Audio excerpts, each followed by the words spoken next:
and welcome to the Bearded Hammer YouTube channel, or potentially FDT-TV, depending on where you're watching this. Make sure you're subscribed to both channels so you don't miss out on no content whatsoever. So West Ham are travelling to Stamford Bridge on Saturday to take on Chelsea. We currently sit 14th in the table after one win, one draw, 3 losses on 4 points. Chelsea sit 10th with 2 wins, 1 draw, 2 losses. They have a better goal difference than us by 2 goals, so we could potentially, depending on the result, go above them in this game. Now, if you look at the overall head-to-head stats, Chelsea do have the better of us by about 10 games. But of the last 6, the 5 of those games have finished 1-0 to Chelsea or 3-2 to West Ham. So with I think a 3-0 to Chelsea in the middle of that. But all of those games, bar the 3-0, West Ham got a red card. So providing we can say card free, I think we could win it, especially with the dodgy form that Chelsea are in at the moment. If we can apply some pressure like we did against Tottenham, I think we will win. Now there's 2 players who are out completely from this game. Ben Johnson and Agurd are definitely out of this game. They're out injured, they can't be selected. We've got some doubtful ones which hopefully could come back. Craig Dawson is still got an injury of some sort. Scamacca's still got a virus, and Aaron Cresswell obviously picked up that injury against Tottenham, so a bit of a doubtful for this game. And for that reason, I think we could end up playing 3 at the back, partly because this first player, Emerson Palmieri, we don't know whether he can play wing back. We don't know whether he can. No one's really seen much of him since he's come to the Premier League. He sat at Chelsea for a long time. I think he did 1 loan spell at Lyon last year, but not seen him ply his trade in the Premier League week in, week out. He's younger than Aaron Cresswell, and go back and watch the live stream if you want my opinions on Cresswell.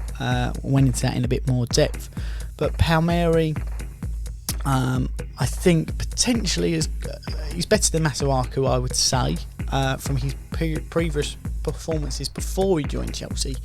But can he ply his trade in the Premier League? We don't know.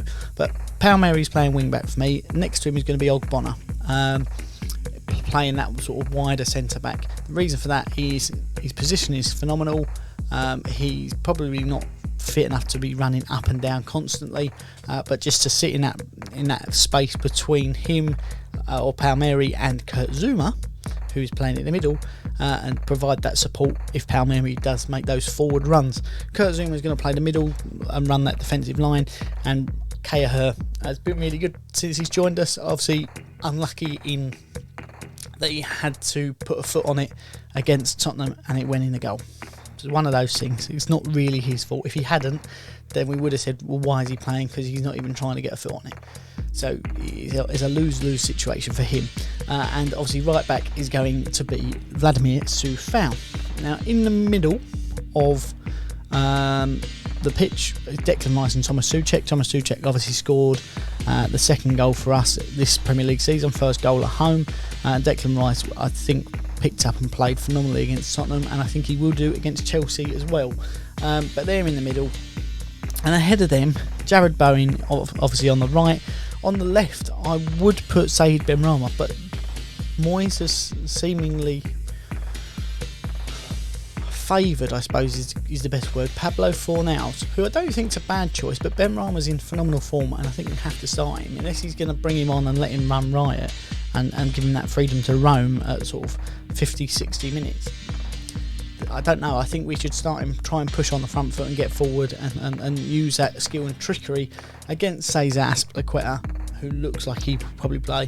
Use that speed, because none of those players at the back look particularly quick. Azpilicueta, Thiago Silva, Koulibaly's probably the quickest, who's coming back from suspension.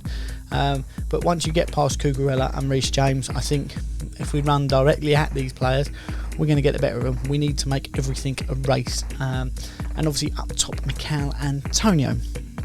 He's the leading goal scorer in the Premier League for West Ham, and Scamacca is doubtful. I can't see Scamacca going straight into the lineup in this game because he's recovering from a virus, and although I want to see him starting games, what I don't want to do is rush him in so he's half fit, he doesn't score, fans start to get on the back of him, because I'm sure there'll be 1 or 2 after one game. If he hasn't scored, then He's the worst striker ever since Zaza, who, funnily enough, is on a free transfer, so we could have gone in and signed him again, see if it worked second time round.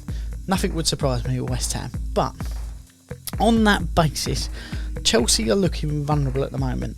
They aren't the best, they aren't the worst. I think it will come together, but their new ownership seems to be playing a little bit of Football Manager and signing everybody. Now, we could see Aubameyang start, we could see Fofana start. They've two big players they signed sort of last day of the transfer window.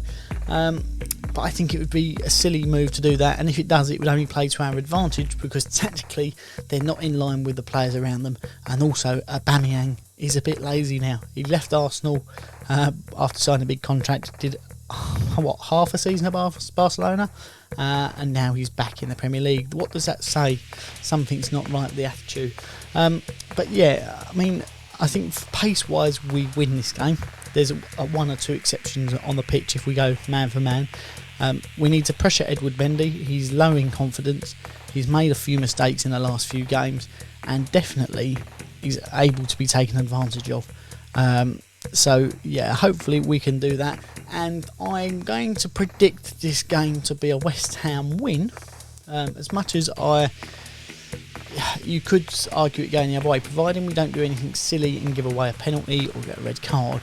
I'm going to go for a 2-1 win to West Ham.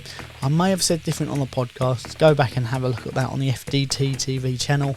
But let me know what your predicted scoreline is in the comment section below. Make sure you're subscribed to FDT-TV and to the Bearded Hammer for all your West Ham related content. And we will see you after the game. Take care. Come on, you Irons.